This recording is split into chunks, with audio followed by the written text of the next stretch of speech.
বন্ধুরা আইপিএল 2025-এর ৩ নম্বর ম্যাচটিতে মুখোমুখি হতে চলেছে চেন্নাই সুপার কিংস এবং মুম্বাই ইন্ডিয়ান্স টিম।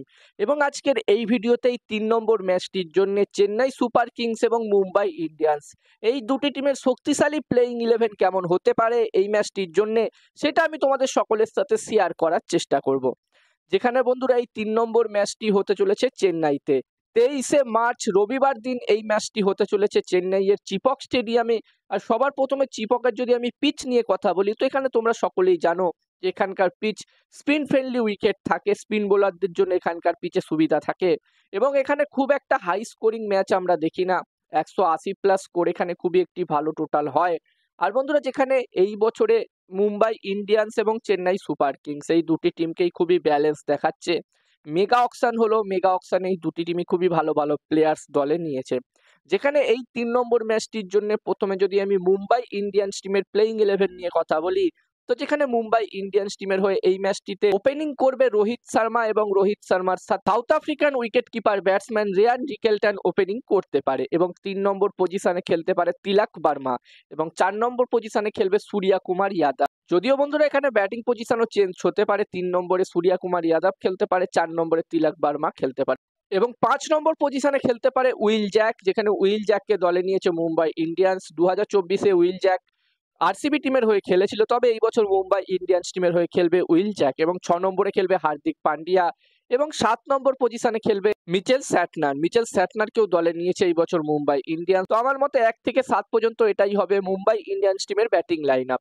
আর এরপরে মুম্বাই ইন্ডিয়ান্স টিমের বোলিং লাইন আপের কথা বললে ৮ নম্বর পজিশনে খেলতে পারে দীপাক চাহার। দীপাক চাহারকেও দলে নিয়েছে মুম্বাই ইন্ডিয়ান্স এবং দীপাক চাহারও সিএসকে দলেরই সদস্য ছিল এবং ৯ নম্বরে খেলবে জাসপ্রীত বুমরা। এখানে আমরা আশা করব যে জাসপ্রীত বুমরা আইপিএল শুরু হবার আগে পুরোপুরিভাবে ফিট হয়ে যাবে এবং কদিন আগে একটি ভিডিও দেখেছিলাম যেখানে নেটে বোলিং করছিল জাসপ্রীত বুমরা। তো এখানে আমরা সকলে আশা করব আইপিএল এর প্রথম ম্যাচের আগেই জাসপ্রীত বুমরা পুরোপুরিভাবে ফিট হয়ে যাবে এবং ১০ নম্বর পজিশনে খেলবে ট্রেন্ট বোল্ট। ট্রেন্ট বোল্টকেও দলে নিয়েছে এই বছর মুম্বাই ইন্ডিয়ান্স এবং ১১ নম্বর পজিশনে খেলবে কারণ শর্মা। তো আমার মতে এটাই হবে মুম্বাই ইন্ডিয়ান্স টিমের পাওয়া প্লেইং 11। আর এখানে ইম্প্যাক্ট প্লেয়ারের কথা বললে, সাবস্টিটিউট প্লেয়ারের কথা বললে, যদি মুম্বাই ইন্ডিয়ান্স টিমের দ্বিতীয় ব্যাটিং হয় তাহলে নামান ধীরকে Mumbai Indians team substitute player হিসাবে খেলাতে পারে। আর যদি দ্বিতীয় বোলিং হয় তাহলে মুম্বাই ইন্ডিয়ান্স টিমে অশ্বিনী কুমারকে ইম্প্যাক্ট প্লেয়ার হিসাবে খেলাতে পারে। আর এখানে তোমাদের কি মনে হচ্ছে মুম্বাই ইন্ডিয়ান্স টিমের প্লেইং 11 কেমন হতে পারে সিএসকে এর বিরুদ্ধে এই তৃতীয় ম্যাচটির জন্য? তোমরা তোমাদের মতামত অবশ্যই কমেন্ট করে কমেন্ট বক্সে জানিও। আর বন্ধুরা এরপরে সিএসকে টিমের চেন্নাই সুপার কিংস টিমের প্লেইং 11 এর কথা বললে এই ম্যাচটিতে আমার যতদূর মনে হচ্ছে সিএসকে এর হয়ে ওপেনিং করবে ডেভন কনওয়ে এবং ঋতুরাজ গাইকোয়াড় এবং ৩ নম্বর পজিশনে খেলবে রাচিন রবীন্দ্রা। আর বন্ধুরা ৪ নম্বর পজিশনে খেলবে রাহুল ত্রিপাঠী। যেখানে রাহুল ত্রিপাঠীকে দলে নিয়েছে এই বছর সিএসকে, তো এখানে ৪ নম্বর পজিশনে রাহুল ত্রিপাঠী খেলতে পারে এবং ৫ নম্বর পজিশনে শ্যাম কুরান খেলবে। ৬ নম্বরে দীপক হুডা খেলতে পারে, না হলে বিজয় শঙ্কর খেলতে পারে। দীপক হুডা, বিজয় শঙ্কর এই দুজনের মধ্যে যে কোনো একজন আমার মনে হচ্ছে ৬ নম্বর পজিশনে খেলতে পারে এবং ৭ নম্বরে খেলবে রবীন্দ্র জাদেজা। ৮ নম্বরে খেলবে MS ধোনি।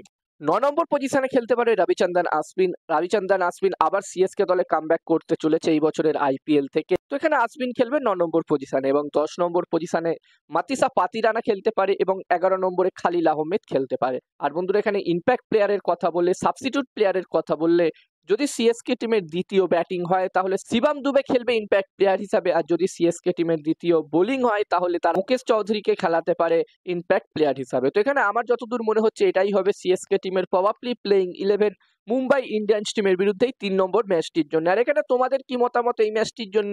সিএসকে টিমের চেন্নাই সুপার কিংস টিমের প্লেইং 11 কেমন হতে পারে? তোমরাও তোমাদের নিজস্ব মতামত কমেন্ট করে কমেন্ট বক্সে জানিও। আর বন্ধুরা এই ম্যাচটি, এই ৩ নম্বর ম্যাচটি কোন টিম জিততে পারে, চেন্নাই সুপার কিংস নাকি মুম্বাই ইন্ডিয়ান্স, সেটাও তোমরা কমেন্ট করে কমেন্ট বক্সে জানাতে পারো। আর ভিডিওটা ভালো লাগলে অবশ্যই একটা লাইক করো।